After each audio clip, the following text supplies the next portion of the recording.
announced their plan for resettling or settling the IDPs in their original homes. And to the best of my knowledge, there is a lack of clarity in the way they have announced those things. Why shouldn't they take a position? They said that some people, those people from Churachandpur or Moreh will not be immediately returned. Why is that? Because the government must realize that their responsibility is to restore these people to their original homes. Why do you pick up only these people that they will not be allowed? So there is a lack of clarity in the way they are planning this thing. They are saying that they will build fabricated houses. How many houses they are going to build within? And they said it will close down in December, the camps. How many people will be accommodated to that? There are thousands of them from Churachandpur and Moreh. And the number of houses they have announced, is it enough? And at one time, did they ever consult these IDPs before they announced this? What was their feeling for this? They want, all of them want to go back to their original place. They don't want to stay in any of these makeshift places. They would like to stay in the camp. My fear is that they are trying to close these camps so that nobody talks about relief camps and slowly you forget about IDPs. And I see a very sinister move. The manner in they said it will be closed down in December. They should plan it out systematically and clearly and transparently to the people what they are planning to do. I think this is one first key issue. Second key issue is that the IDPs, the way they stay at their places right now is in horrible conditions. Even after 2 years, there is an ad hocism and a manner in which they have dealt with these issues of the IDP. People are still suffering in these camps. The children's educations have been deeply affected. There is no policies put in place.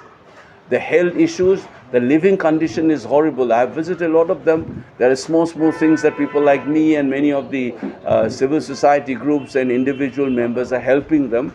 But these are not enough, obviously. The government should have a plan. This is state's responsibility. So the present condition of the IDPs in their camps is a second key issue that I think I get a chance, I will raise. In fact, I have already submitted relevant questions around these issues as well.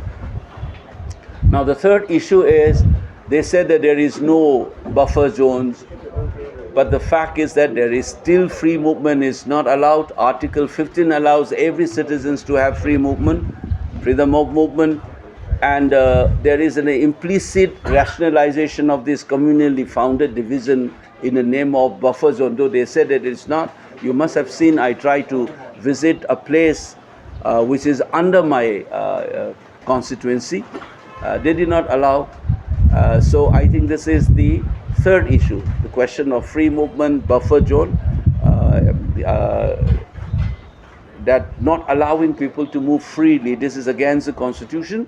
This should not be seen as a Kuki Meitei issue. This should be seen as an issue of constitutional right of the citizens and the state's responsibility to ensure those rights. We must frame these issues within this, not as a Kuki Meitei or any other communal issues.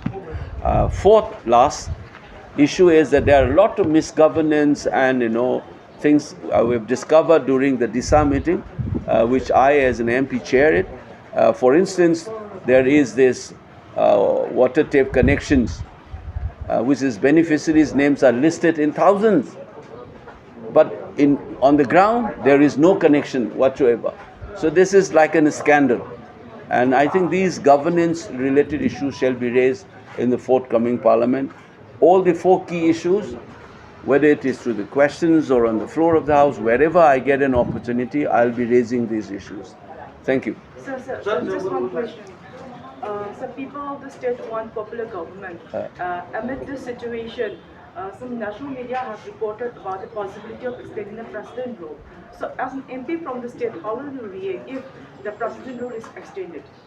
See, in principle, I do not agree or I do not like president's rule, because the will of the people must govern the state, not through a bureaucratic system.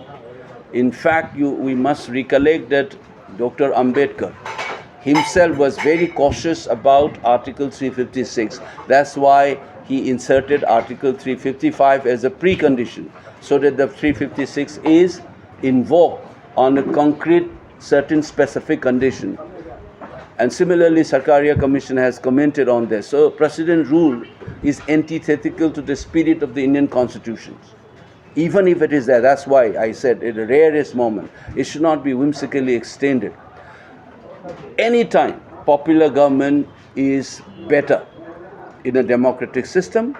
The tragedy is that this ruling party, they have absolute majority, around about 50, with their supporters is 54 of them. Despite having 54, they are not able to form the government, then they must submit that instead of the president rule, let's have a fresh mandate and let's have a fresh government. Otherwise, instead of extending like this, my argument is form your government. Even though I'm a Congress MP, I'm saying form a government, because it's still that your government is better than president's rule government, because you represent the will of the people of this state. If you are not able to do it, you are working against your own people. So you better insist that a fresh mandate should be held. Then let's see, accordingly the people's mandate will guide which government comes.